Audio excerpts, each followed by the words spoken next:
welcome back. Episode 3 of the Paving America podcast. We got Mr. Zach Milewski and then our new guest, Mr. Tom Eosso with Eosso Brothers out of New Jersey. All right. I like the East Coast accent whenever I talk to you. I love it. New Jersey. Love it. Yeah. Jersey. Tell us a little bit about you and about how you got in the industry. And third little shotgun shell, tell us about Eosso Paving, what you guys are all about. So my father owned an excavating business, and me and my brothers grew up working with my father since we were 10 years old. So he did excavating and dug foundations for builders, and he had a really good business going. In the late 80s, the economy went bad, and his company, the builder that he was working for, he had all his eggs in one basket, and the builder just shut the doors. And it was in a bad economy, and his business 30 years in went under. So me and my brothers, I was turning 17, my brother was 15, and our dream was to take over that business and run with it. Mm-hmm. And he just couldn't get it. It just wasn't work out there. So we watched his house get repossessed. We watched everything. Oh, man. We watched his equipment go up the street, and so me and my brothers, I got out of school and I went to work for another paving company, and I loved paving. I paved with my dad too, but we just did little driveways. Yeah. So it was like 1992, and me and my brother, we were Thanksgiving dinner, and I'm telling my brother, we got to go into our own business. So I started drawing up names, and we decided to start January 1st of 1993, going into business, and we wouldn't work for builders, obviously.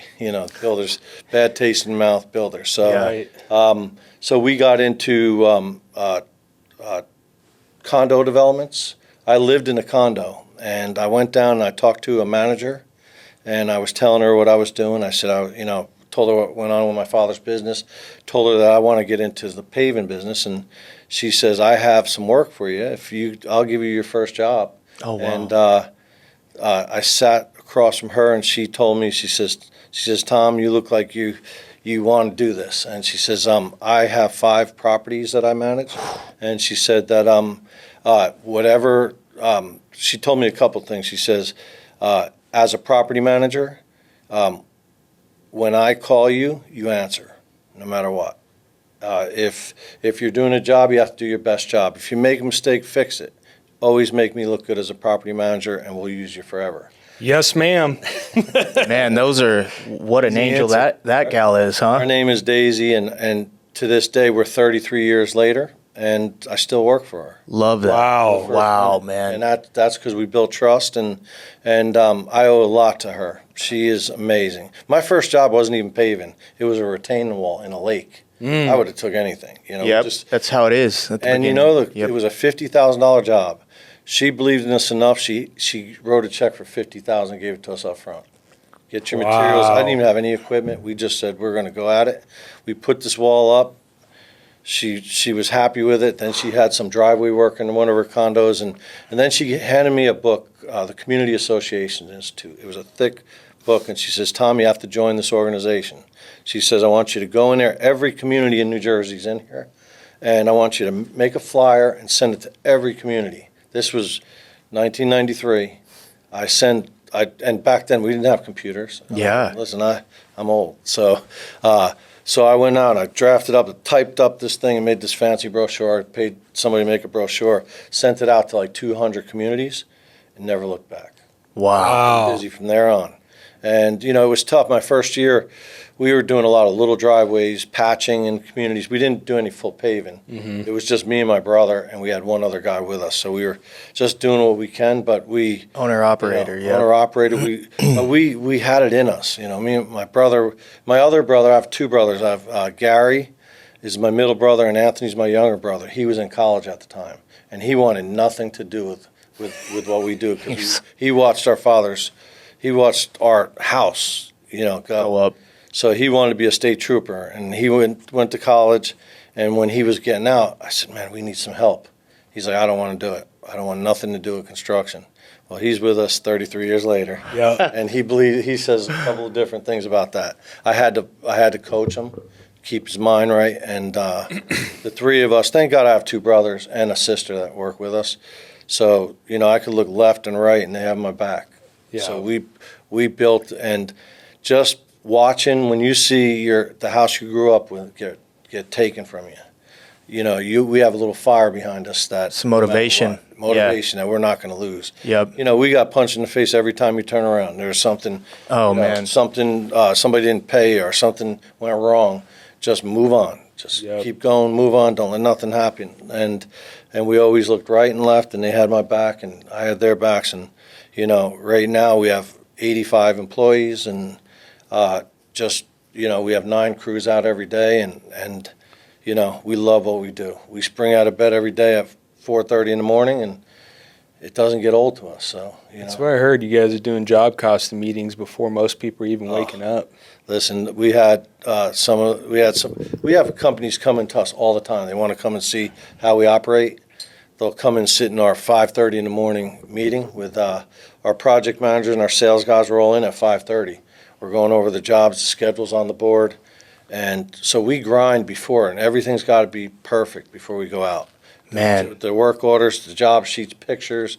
So when they go out, all they can do is go and win. And that's and I talked to a lot of companies. I said, my sales guys don't get into 8:30 or 8 o'clock. I said, our guys are in. We're all part of this. The sales guys is 100% part of making that job successful. Handing the baton to the project manager and the foreman of that job, and then they run it to the end. And then when it's done, we do a walk around and shake hands and go to the next job. That's it, huh? Talk about relationships. Talk about a differentiator, and that's one of the things that I wanted to ask you about is like, what's a differentiator for Eosso than, others? But I mean, that's something that you can't really market, but you just feel, and like your customers probably feel that presence in one form or another. And that's awesome. That's good stuff. Differentiator, I say, is trust. And in this world anymore, listen, it's not like it was when I started. We didn't even have cell phones. When I first started, it was a pay phone. I had quarters in my pocket. I'd run to the call. So you had a week or two to make a call. Yeah. Now, if somebody calls me and I don't get back, you'll lose a job quick. Yeah. So, but what we do is when we start work with someone, we tell them, this is where we start, and we're going to be partners forever. Yeah. We're going to manage your property. We're going to make sure that as a manager, they can do their job. We're going to every year inspect their properties and just make their job easier. Yeah. If you make a manager's job easy and have their back, and when they call you, you answer and you get out there. And that's how we built all our guys. It's me and my brothers, but then we instilled to our project managers family feel. We love our customers. We try to, have fun with them as much as we can as well. But trust has been building trust with a customer. And we have communities that boards revolve, like retirement communities where the one community we're 6 boards deep, meaning like they go, they move, and usually when a board changes, so do the contractors. Contractor out. Yep. But because we built roots into the ground, they continue to use us. Yeah, which is amazing. And I'll share a little bit of your secrets, but you were showing me your HubSpot kind of pipeline and how you have, I think it was the exact same HOA where you have data back years, like I'm talking 10, 20 years, and you have every property management change, you have exactly what service you have. That's exactly. So, I was showing you the one job. There's a community near Kimberly Woods in our area, and we started the first job. We ripped out driveways. It was 1996, and what I do, I started using HubSpot back in 2020. Okay. But I've always kept a spreadsheet on every community. So this community, I ripped the driveways out back it was like 96, and then we paved the tennis court in 1997. And last year we paved the tennis court the second time. Wow. We're getting so old, we're doing developments twice now. Yeah. But what I'm saying is we're doing communities that lasted over 20 years. Yeah, that's awesome. So like a community pavement don't last 20 unless you take care of it. Yep. So, but since we started at Kimberly Woods, there's been 4 management companies, 5 managers. So the new manager came in last year, I gave her a sheet, and it went all the way back to '96, everything with a cost. $1.6 million spent from 1996. The tennis court, the second time we did the tennis court, the board was blown away by it. So, Wow. that I said that's what you get with us. We track data, That's the trust and right there. and that's one of the things that sets us apart.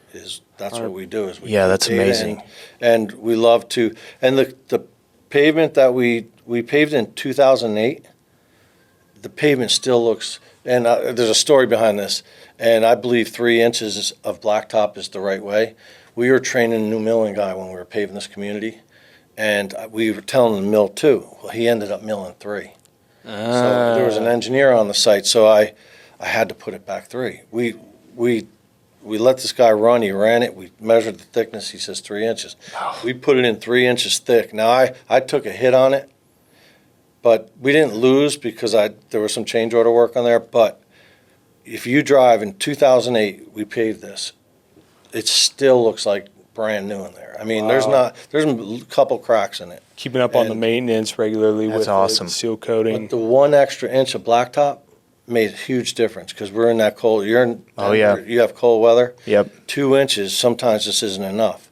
But that 3 inches. So I try to sell 3. It's hard to sell it because you Which have is- competitors. You have, And is 2 inches full depth typically out yes. Well, no. Full depth is 6. there? Oh, okay. So you're Our talking about an parking lot's overlay. 6 inches. Okay. So we mill down 2. Yeah. And then we fix the failed areas and we pave it back. I was gonna say I thought it'd be a little bit thicker too because we're 6. Yeah. where we're at too. 6 is the standard in our area, Yeah. and freeze-thaw will still crack. Yeah. But I monitor this community. I'm blown away by it. Still looks amazing since Wow. '08. So Yeah, that's good to Yeah. hear. Yeah. Really good so to hear. it's, and you live and learn in this industry. When you're training, it's hard to train on a job. Yeah.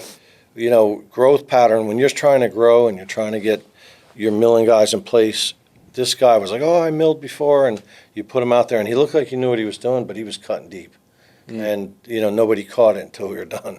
Gosh. So it was a $30,000 mistake. Yeah. Yeah. Good, So- good lesson Yeah. learned to put a little bit more time in Oh, and yeah. attention to detail. Yeah, but that's like the HOAs is what brought us here.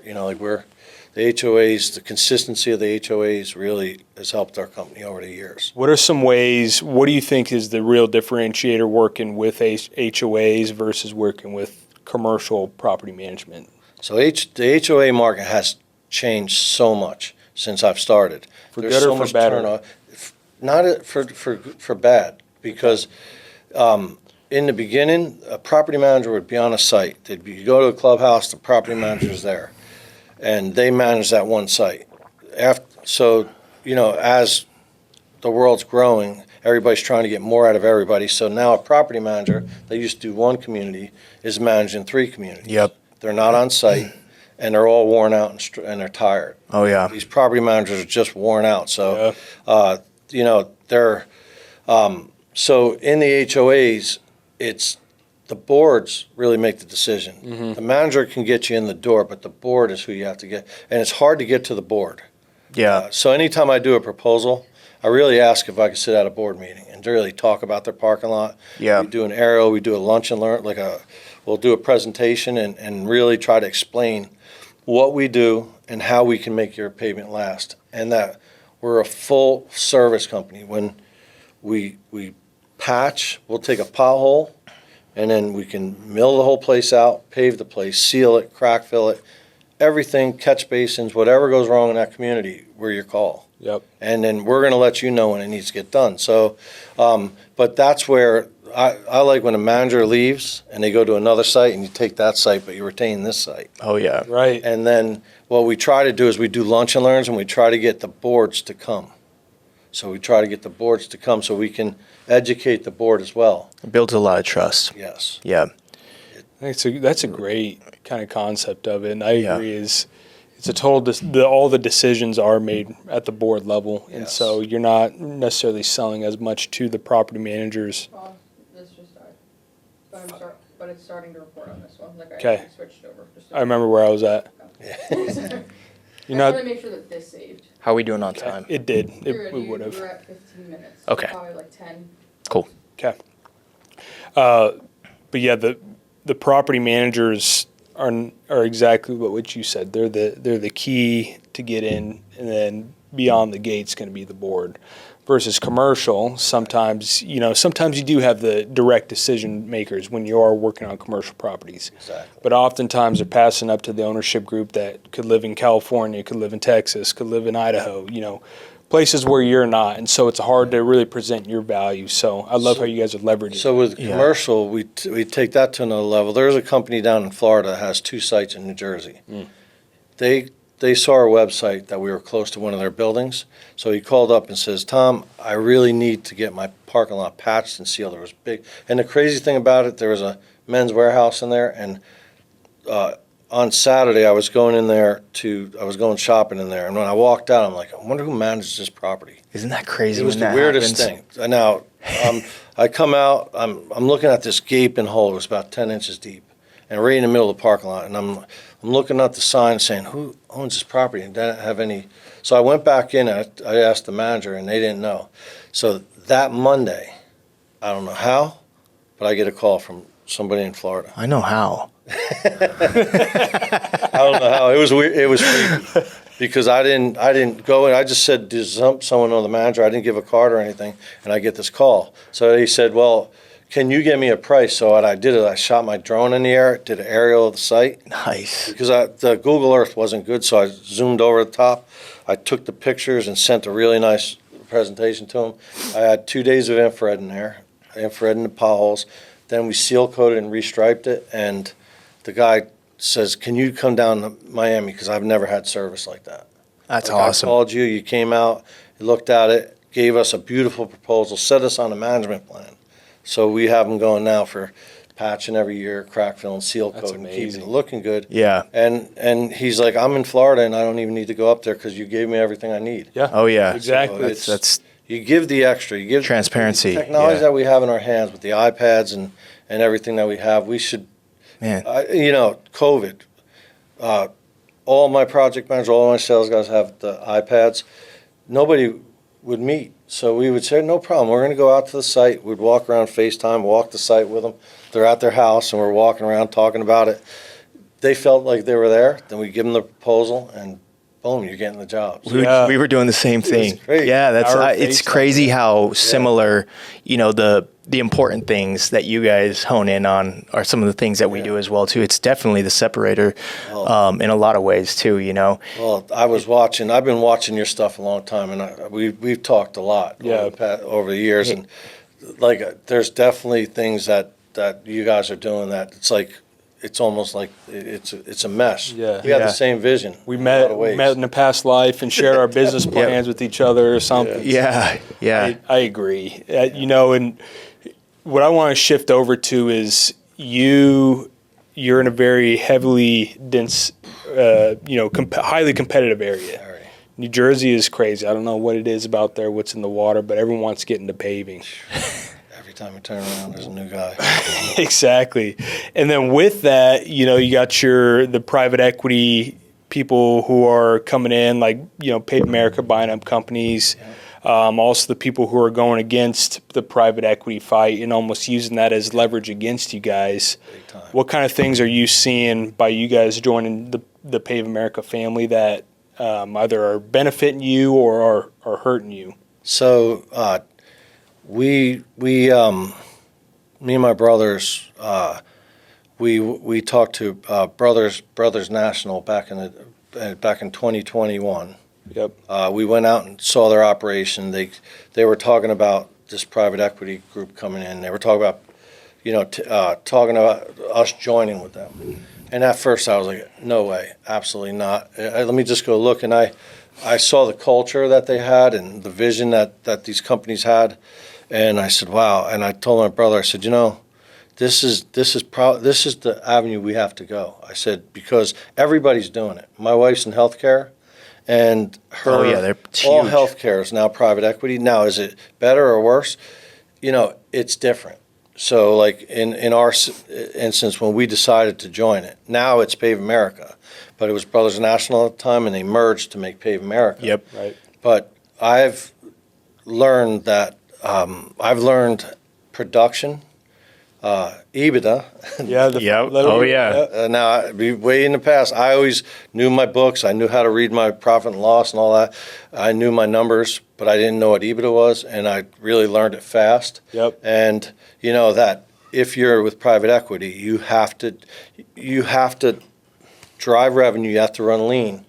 And we've always ran lean, but you know, I'd wrap my milling machine. It was $5,000-$6,000. Doing, you know, image is important to us. We want to look good out there, but there's things that just doesn't move the needle. And so Sure. now when we're working with private equity, we have to hit our numbers. You know, so we create an annual revenue budget, and then we have to try to hit that number and run lean with everything we do. And you know, me and my brother all grew up playing football. Teamwork, sports, competition. No matter what, we're driving hard. This is just now. We set a target. We have to lay the target out, and we have to hit it every day, every week, every month. Yep. And as long as you're doing that, if you're an owner that doesn't like it anymore, because there's guys I'm 58 years old, and I know a lot of my guys in my age are saying, I'm burnt out, I'm tired of it, I don't want to do it. Their mind isn't at, I'm going to win every day, I'm going to get up and do my thing. If you still don't have the fire, don't do it. Yeah. You know, you need the fire, and I have the fire, and my brothers have the fire. And, you know, stuff has changed drastically, but Pave America has helped us with equipment that I never would have had. Backing, financial backing, best practices. I mean, guys like, you know, National Pavement Partners, you guys we're meeting and learning and getting better from everybody, and just Iron sharpens iron. Yeah. just connecting masterminds with masterminds and taking this to another level. And Yeah. so you know, has it changed? There's things we can't do that we used to. You know, it's the culture that we've always had in our company that you know, some of the guys are like, oh, we can't do this anymore. We can't have this party. We can't do this. So yeah, but listen, look at what we do. What we can give you. You have great benefits. You're getting paid really good rates. Yep. Bonuses. You know, we're still doing everything. The So equipment, like all the. Oh, yeah. Everything. I mean, Yeah. I have Makes you more powerful. Very powerful. Yep. And then I can call, you know, you guys, or I can call the Finleys in Virginia, or Alpha Paving, and with a question, and they have the answer, or they may even come up and help you. So it's like, it just built a power behind us. I mean, we connected with U.S. Pavement up in Boston and Finley, and paved a hospital with them, and the three of us. I milled it, Finley did FDR, and USP drove the pavement down. It was amazing. That's how awesome. fast. It Talk was about just collaboration. Yeah, that is huge. I mean, the power that we had in those 2 weeks, it was awesome. incredible. I mean, so like, it's just, you know, it's creating a bigger fire in us to keep driving hard. oh yeah. You know, We people feel say- it. We're way out in Colorado. So yeah. People say, oh, this is what my competition's saying. That's so sold out. That's so sold out. We didn't sell out. We are in front of our customers the same way we were 20-something years ago. yeah. We're still doing what we have to do. But I can look back, and Pave America's got my back. Oh yeah. And that's what I love about it. And you know what? Our competition's starting to see it too.